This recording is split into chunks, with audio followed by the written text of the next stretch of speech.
On the morning of April 4, 2017, Syrian President Bashar al-Assad, on the verge of a military victory against the terrorist insurgency in his country and on the eve of peace talks that would secure his position as president, decided to use chemical weapons he didn't have against a target of no military significance in front of as many cameras as possible to cross the one red line that would ensure his own government's downfall.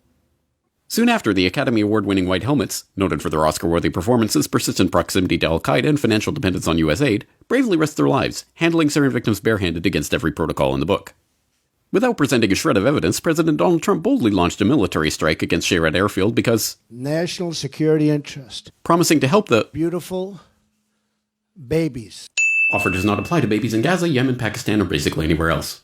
That military strike, a volley of 59 Tomahawk land attack missiles of which 23 actually made it to the target, failed to take out a single runway or even keep the airbase from operating for even 24 hours, but was a complete success for ExxonMobil, Raytheon, and Donald Trump. No one could question the wisdom of striking Syria, except Donald Trump, and no one could oppose such a move, except Russia.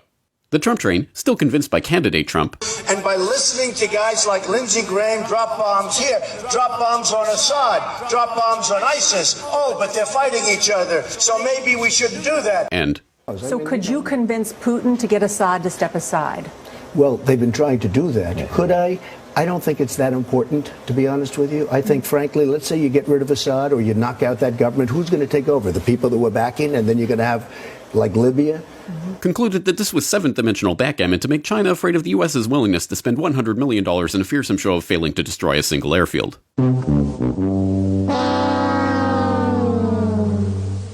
Throughout the world, people rejoice as a horrible secular regime in the Middle East is replaced by yet another peace-loving band of ragtag human rights campaigners and child beheaders motivated by a desire to subdue the armies of Rome in an apocalyptic confrontation in Dabiq. The chemicals for the previous Red Line attack in Syria have since been proven to come from Libya with US approval, but that's probably not relevant to this case. The CIA has released declassified report after declassified report showing that the plan to topple Syria's government has been in the works for decades, but this just shows that they were right all along. The mainstream media unquestioningly asserts that the story is true because the US government says so, but that's okay because we all know the MSM is full of unbiased truth-tellers and dig hard to get the raw facts on every story. We see these beautiful pictures at night from the decks of these two U.S. Navy vessels in the eastern Mediterranean. I am tempted to quote the great Leonard Cohen, I'm guided by the beauty of our weapons, and they are beautiful pictures. Even members of Congress think the story is a load of hogwash, but that's okay because they're probably crazy. Because frankly, I don't think Assad would have done that. It does not serve his interests. It would tend to draw us into that civil war even further. Who do you think is behind it? Who do you think is behind it?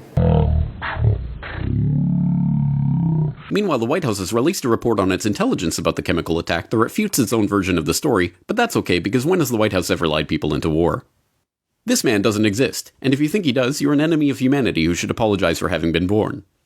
Likewise, him, her, him, and him and her.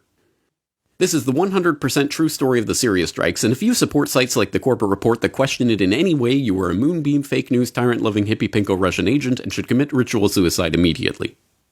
If you love your country and or liberty, NASCAR, supermodels, TV, water slides, or your mother, you will not question this story in any way. Ever. This message has been brought to you by the Friends of the Brookings Institute, Raytheon, Genie Oil, Oded Yunon, ICIASIS, and the New York Times. Because ignorance is strength.